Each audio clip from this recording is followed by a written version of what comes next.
शौनक आदि ऋषियों से सूत जी कार्तिक महात्मा में भगवान के पूजन का और अर्घ का महत्व बताते हुए कहते हैं कि एक जगह पर एक सुशर्मा नाम का एक वनिया था।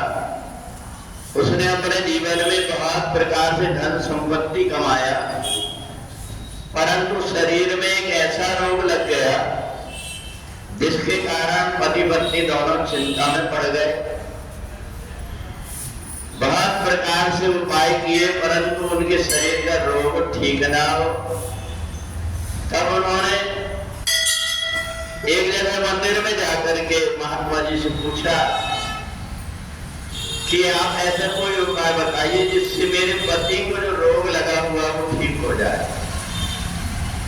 महात्मा जी ने कहा कि देखो, शिव पुराण में कथा आती है कि जिस समय चंद्रमा को रोग लगा था तो उसने भगवान की पूजन करके और अपने रोग से निवृत्ति पा लिया था। एक काम करो, एक कार्तिक मास में भगवान का पूजन करने से सब प्रकार की मनोकामना पूरी होती है।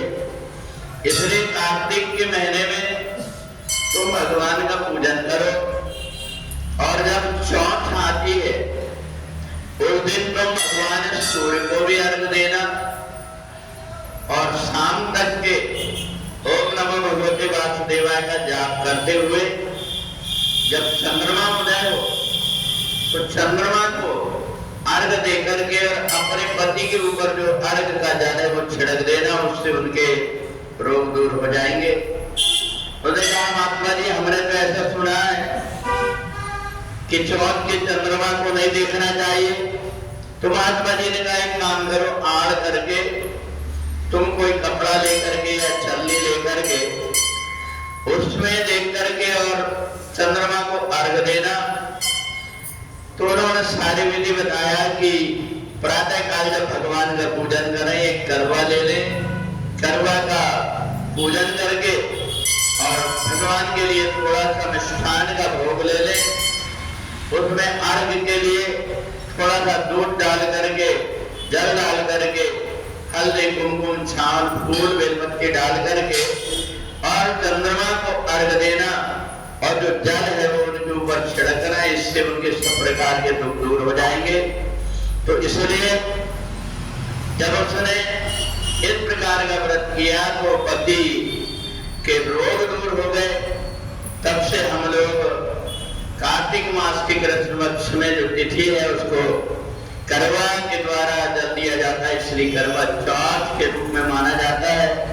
जो भी सुहागने स्त्रियां इस दिन भगवान सूर्य को और भगवान चंद्रमा को अर्घ देती हैं, उनके सभी प्रकार की मनोकामना पूरी होती है। तो इसलिए सभी प्रकार के रोग को दूर करने वाला ये जो व्रत है करवा चौथ के नाम से जाना जाता है। जो भी जितनी श्रद्धा उसके अनुसार करता है उस पर भगवान की कृपा होती है। बोलिए सच्चिदानंद भगवान।